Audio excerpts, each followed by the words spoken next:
Hello everyone, स्वागत है आपका इस प्यारे से यूट्यूब चैनल पे। मेरा नाम है शौर और आज के हमारे इस वीडियो में बात करने वाले एएचएन के बारे में। एएचएन का जो राइटिंग पैटर्न होगा, क्वेश्चंस को कैसे आप अटेम्प्ट करोगे और किस तरीके से लिखोगे, तो उसके बारे में, ठीक है।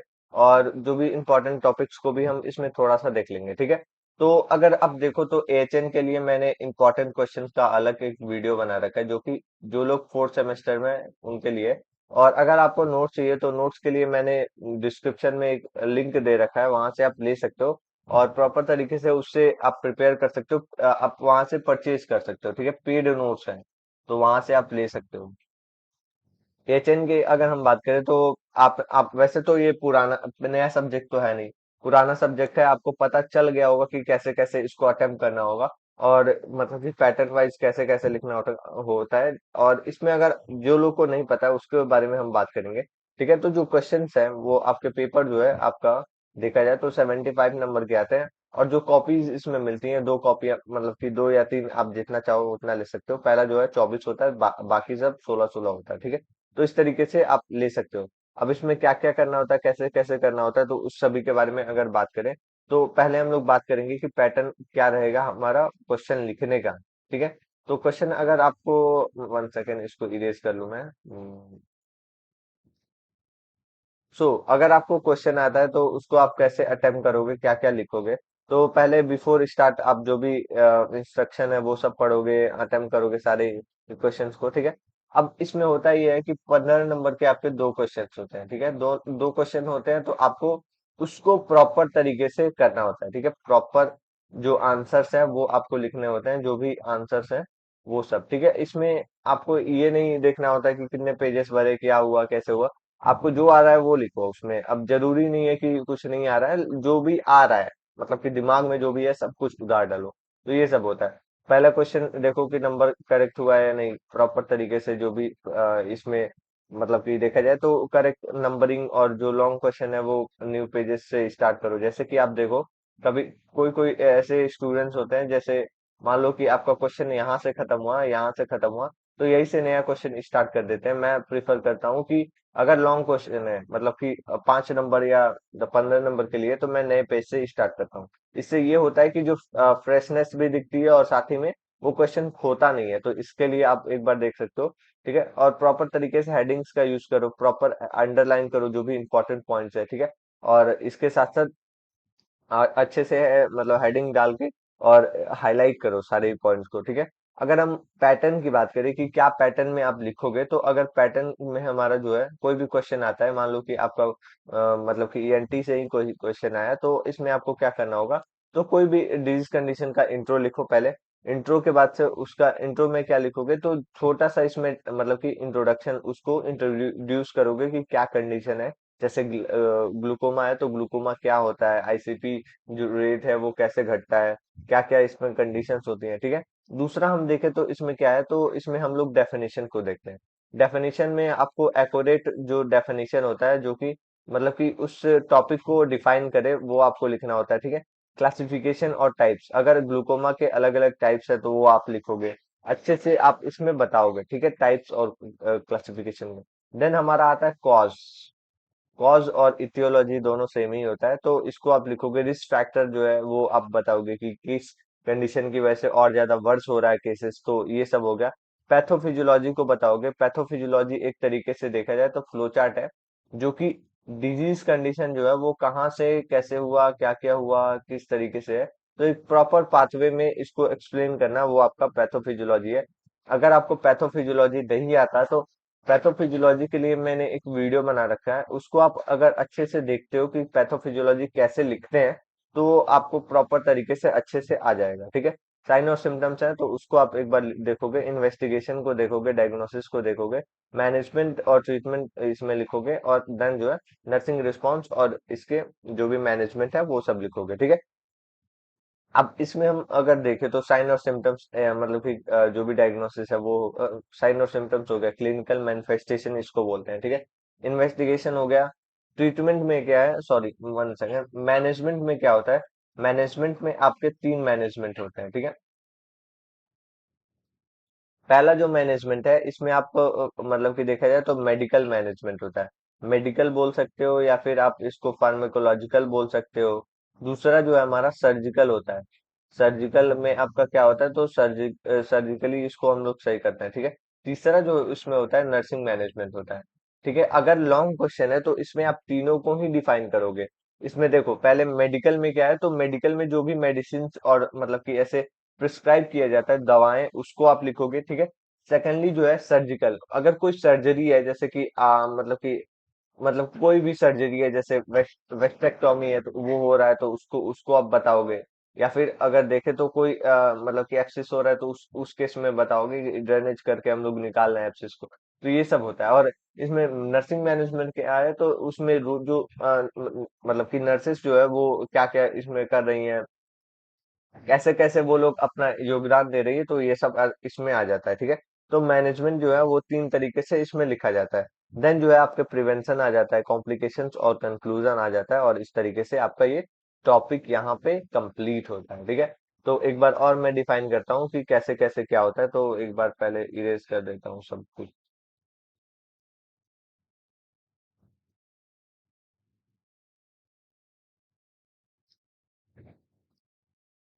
देखो कोई भी क्वेश्चन आया, ठीक है, पहले सिंपली आपने एक डेफिनेशन लिखो, ठीक है। इंट्रो लिखा, डेफिनेशन लिखा, क्लासिफिकेशन लिखा, कॉज लिखा, रिस्क लिखा, ठीक है। रिस्क फैक्टर जो है वो मतलब कॉज ही के दूसरे पार्ट होते हैं, ठीक है। पैथोफिजियोलॉजी लिखा, पैथोफिजियोलॉजी एक प्रॉपर आपका चेन वाइज में होता है, जिसमें हम लोग हर एक क्वेश्चन में बताता हूँ, ठीक है।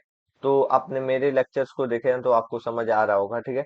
साइन और सिम्टम्स लिखे, क्लिनिकल मैनिफेस्टेशन बोल सकते हो आप, ठीक है। इन्वेस्टिगेशन और डायग्नोसिस लिखा, मैनेजमेंट लिखा, और इसके साथ साथ जो भी नर्सिंग मैनेजमेंट है वो लिखा, और प्रिवेंशन मतलब कॉम्प्लिकेशन कंक्लूजन लिख के आपने खत्म कर दिया, ठीक है।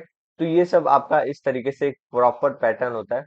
अब हम आगे बात करें कि और ज्यादा अच्छा कैसे कर सकते हो, तो यूज कर सकते हो आप पॉइंट वाइज फॉर्मेट, जैसे कि मैंने बताया कि पहला अगर आप इंट्रोडक्शन लिख रहे हो, मान लो कि ऐसे इंट्रोडक्शन लिख रहे हो, तो आप इसको ऐसे लिखो, फिर अंडरलाइन कर दो, और इसके बाद से नीचे आप लिखना स्टार्ट करो, ठीक है। ऐसे ही आप डेफिनेशन लिख रहे हो तो डेफिनेशन के लिए एक नया मार्क करो, ठीक है। डेफिनेशन यहाँ पे लिखा आपने, ठीक है।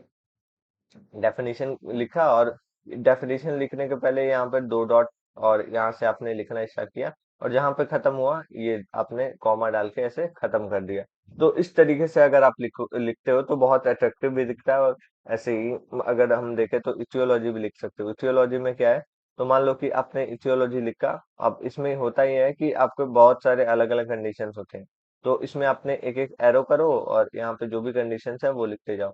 तो ये इस तरीके से अगर पॉइंट वाइज फॉर्मेट में लिखते हो तो आपको बहुत सारे ऐसे लॉन्ग पैरा जो है आसानी से कवर कर सकते हो। इसमें ग्रोथ हो गया, जैसे कि बेटर देखो, ग्रोथ हो गया, रिपेयर रिपेयर ऑफ टिश्यूज हो गए, एनर्जी प्रोडक्शन हो गया, इस तरीके से आप डॉट करके पॉइंट वाइज फॉर्मेट में लिख सकते हो, ठीक है। अभी जैसे कि मैंने बताया कि अंडरलाइन कीवर्ड्स, जैसे कि मैंने डेफिनेशन लिखा उसके उसको अंडरलाइन किया, तो वैसे ही आप डेफिनेशन को अंडरलाइन करो, कॉजेस को, साइन और सिम्टम्स को, फिर मैनेजमेंट को, नर्सिंग रिस्पांस को, तो इन सभी टॉपिक्स को आप अंडरलाइन करो। और ब्लैक पेन या फिर हाइलाइटर से नहीं, हाइलाइटर यूज नहीं करना होता है, स्केच पेन से आप उसको लिखो, ठीक है।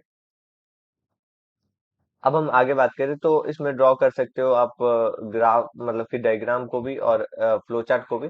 तो पैथोफिजियोलॉजी जो है, पैथोफिजियोलॉजी में आप देखा जाए तो उसमें आप क्या करोगे, तो इसमें आप प्रॉपर तरीके से फ्लो चार्ट बनाओगे, ठीक है। फ्लो चार्ट में आपको क्या बनाना है, तो जो भी डिजीज कंडीशन है ड्यू टू इथियोलॉजिकल कॉज हो गया, क्या हुआ है, सेल डैमेज हुआ है, सेल डैमेज से क्या हुआ है, तो ये आपका सेल डेथ हो गया है, तो ये इस तरीके से आप एक एक एरो करके बनाओगे। नीट एंड क्लीन लेबल करोगे, फ्लो चार्ट को बनाओगे, टेबल और जो भी चार्ट है वो सब आप इसमें बनाओगे, ठीक है। आगे हम अगर देखें तो ये जो है आंसर को इजी और अट्रैक्टिव और इसके साथ साथ अंडरस्टैंड करने में हेल्प करता है। आगे हम देखें तो नर्सिंग रिस्पॉन्सिबिलिटी है, तो इसमें सेपरेट करोगे सारे ही, जैसे कि ये सब तो कॉमन होता है, ये आप कहीं भी लिख सकते हो, ठीक है। असेसमेंट हो गया, मॉनिटरिंग हो गया, एडमिनिस्ट्रेशन हो गया, जो भी मतलब कि देखा जाए तो मैनेज मेंटेन रिकॉर्ड्स हो गए, जो भी हेल्थ एजुकेशन है वो हो गया, इवेल्युएट करना पेशेंट को, रिस्पॉन्स को, ये सब आ जाता है, ठीक है। अब आगे हम अगर देखें तो सिंपल इसमें इंग्लिश का यूज करना है, क्लियर और सेंटेंस का यूज करना है, अननेसेसरी कोई डिफिकल्ट वर्ड का यूज करके फंसना नहीं है, तो ये सब आप ध्यान रखना, ठीक है। मेंटेन करना एक प्रॉपर अच्छा प्रेजेंटेशन, और इसमें कोई स्पेस नहीं छोड़ना है। ये बहुत बार ऐसे होता है कि आपको एक क्वेश्चन नहीं आ रहा है, तो आपने यहाँ पे हेडिंग डाला और हेडिंग डाल के पूरा क्वेश्चन मतलब कि छोड़ के फिर आगे बढ़ गए, ठीक है। पर यहाँ पे प्रॉब्लम ये होता है कि आपको फिर वो क्वेश्चन आता ही नहीं है दोबारा। आपको याद आएगा तो आप लिख लोगे, या फिर अगर देखे तो बाद में टाइम भी नहीं मिलता है। तो उस केस में क्या करना है कि अगर आपको वो क्वेश्चन नहीं आ रहा है, जैसे कि फर्स्ट क्वेश्चन आ रहा है आपको, तो फर्स्ट क्वेश्चन लिख लो। सेकंड के लिए अब पेज मत छोड़ो, आगे बढ़ जाओ, दूसरे क्वेश्चन को कर लो, तीसरा कर लो। तो तीसरा करने के बाद अगर दूसरा याद आता है तो उसके बाद लास्ट में भी वो कर सकते हो। तो इस तरीके से करते हैं। नीट मार्जिन इसमें रखना है, अवॉइड करना है ओवर राइटिंग ना हो, ठीक है। इसके साथ साथ जो भी मतलब कि हैंड राइटिंग है वो कंसिस्टेंट रखना है। देखो 3 घंटे का पेपर होता है, और अगर आप देखो तो थोड़ी सी लेंदी तो होती है, 75 नंबर का होता है, तो आपको प्रॉपर इसमें लिखना होता है, ठीक है। एंड विथ कन्वर्सेशन होता है, जिसमें कंक्लूजन आप लिख सकते हो, समरी कर सकते हो, ठीक है। जो टाइम मैनेजमेंट है वो आप एक बार देख लो, जैसे कि 15 नंबर, एक 15 नंबर का जो क्वेश्चन है उस पे आप 18 से 20 मिनट दे सकते हो। हाँ, एक चीज मैं बोलना भूल गया, इसमें जो है फर्स्ट क्वेश्चन में जो है, अगर आपका फर्स्ट क्वेश्चन आता है तो उसमें एनसीपी आपका मोस्ट इंपॉर्टेंट है, ठीक है। आपको डायरेक्ट नहीं पूछता है, लेकिन जो नर्सिंग मैनेजमेंट अगर बोल दिया उसने, ठीक है, तो नर्सिंग मैनेजमेंट का मतलब है कि आपको एनसीपी उसमें बनाना ही, ठीक है। तो नर्सिंग केयर प्लान बनाने के लिए आपको 2 या 3 प्लान तो बनाना ही रहता है। तो ये चीज आप 100% याद रखना कि अगर लॉन्ग क्वेश्चन आता है तो उस केस में आपको नर्सिंग केयर प्लान बनाना है, ठीक है, नर्सिंग मैनेजमेंट पूछता है तो ऐसे भी बनाओगे, क्योंकि 15 नंबर का क्वेश्चन है, कुछ अच्छा इम्पैक्ट छोड़ोगे तो अच्छा मार्क्स मिलेगा, ठीक है। तो अगर आप देखो 15 नंबर का जो क्वेश्चन है वो 18 से 20 मिनट देते हो, तो आपके दो क्वेश्चन है वो 40 मिनट में, 1 घंटे में कंप्लीट होंगे, ठीक है। देन जो है आपका 5-5 नंबर के क्वेश्चन आते हैं, जिसमें 5 से आप मतलब कि मान लो 10-10 मिनट भी देते हो, तो आपके 5 क्वेश्चन होते हैं, 1 घंटे में होगा, ठीक है। और इसके बाद से हम देखें तो 2 नंबर के हैं, तो 2 नंबर के लिए आपको 2 से 3 मिनट ही चाहिए, जिसमें आप देखो तो आपके कुछ ये भी 5 क्वेश्चन होते हैं, तो इसमें आपको 20 मिनट लग जाएगा, और बाकी आपके एमसीक्यूज के लिए 10 मिनट है, और बाकी अगर देखो तो आपके 30 मिनट बच ही जाते हैं। तो इस तरीके से टाइम मैनेजमेंट भी आप कर सकते हो, ठीक है। अब क्या क्या अवॉइड करना है, तो इसमें अवॉइड करना है आपको लॉन्ग जो पैराग्राफ इसमें नहीं यूज करना है, ठीक है। पैराग्राफ का ये मतलब है कि आप लिखे जा रहे हो एक ही, मतलब कि इसमें पॉइंट वाइज फॉर्मेट को यूज करना है। जैसे कि मैंने एक लिखा, लाइन यहाँ पे खत्म कर दिया, दूसरा लिखा, लाइन यहाँ पे खत्म की है, तीसरा लिखा मैंने यहीं पे खत्म किया, चौथा यहीं पे, ठीक है। स्किप करना है मतलब कि हेडिंग, और ये मतलब कि देखा जाए तो सब हेडिंग, ये हेडिंग सब हेडिंग आपको लिखना ही होगा, इसमें बहुत अच्छा मार्क्स मिलता है, ठीक है। डायग्राम को भूलना नहीं है, ठीक है। साथ ही में कोई नर्सिंग केयर प्लान है, नर्सिंग केयर प्लान का मैंने बताना भूल गया, एनसीपी बनाना इसमें मोस्ट इंपॉर्टेंट है, तो वो एक बार आप देख सकते हो, ठीक है। और इसके साथ साथ स्पेंड करोगे बहुत अच्छा टाइम, एक क्वेश्चन ज्यादा टाइम नहीं, मतलब कि अगर एक क्वेश्चन, पहला क्वेश्चन ही आपको बहुत अच्छे से आ रहा है, तो उस केस में आप इसमें एनसीपी में जैसे कि मान लो कि पहला क्वेश्चन है तो वो आपको नहीं आ रहा है या आ ही रहा है, तो उसमें ही प्रॉपर लग के नहीं रह जाना है कि पहला क्वेश्चन नहीं कैसे आ रहा है, और आ भी रहा है तो मैं उसको बहुत अच्छे से लिखूंगा, तो ये सब में नहीं। आपको एक ही क्वेश्चन अटेम्प्ट नहीं करना है, सारे ही क्वेश्चन को अटेम्प्ट करना है, तो उसके बिहाफ पे आप सोच के चलो, ठीक है। अब आगे हम देखें तो इसमें पेसे जो भी क्वेश्चन है उसको अंडरस्टैंड करो, और ये इस तरीके से, ठीक है। अब इसमें गोल्डन अगर हम देखें तो फॉर्मूला का क्या है, तो हेडिंग यूज किया आपने, ठीक है। मान लो कोई भी ग्लूकोमा को हेडिंग डाला, इंट्रोडक्शन उसका लिखा, फिर डेफिनेशन लिखा, मेन जो इसके कंपोनेंट है इथियोलॉजी, फिर आपके फार्माकोलॉजी, फिर रिस्क मैनेजमेंट ये लिखा, फ्लो चार्ट बनाया, और नर्सिंग रिस्पांस में एनसीपी में बताना भूल गया था, ठीक है। तो एनसीपी आप एक बार बनाओगे नर्सिंग केयर प्लान, और इसमें 2 से 3 आप एनसीपी बनाओगे 15 नंबर के लिए, 5 नंबर के लिए नहीं बनाना है, ठीक है। तो ये इस तरीके से आपका कंप्लीट होगा। ये ओवरऑल ऐसे पैटर्न रहता है जो कि आप फोर्थ सेम में इसको यूज कर सकते हो। पहले भी आपने एग्जाम दे रखा है, तो इसमें आपको कोई इश्यू नहीं होगा, ठीक है। और साथ ही में अगर आपको हमारे नोट्स चाहिए तो आप हमारे नोट्स को भी परचेज कर सकते हो। डिस्क्रिप्शन में मैं लिंक दे रहा हूँ, वहां से आप इसको परचेज कर सकते हो, या आप कमेंट करना, मैं आपको लिंक प्रोवाइड कर दूंगा, ठीक है। तो मिलते हैं नेक्स्ट वीडियो में। Thank you, have a good day, और सारे ही वीडियोस को देखो, बहुत अच्छे अच्छे वीडियोस के टॉपिक है।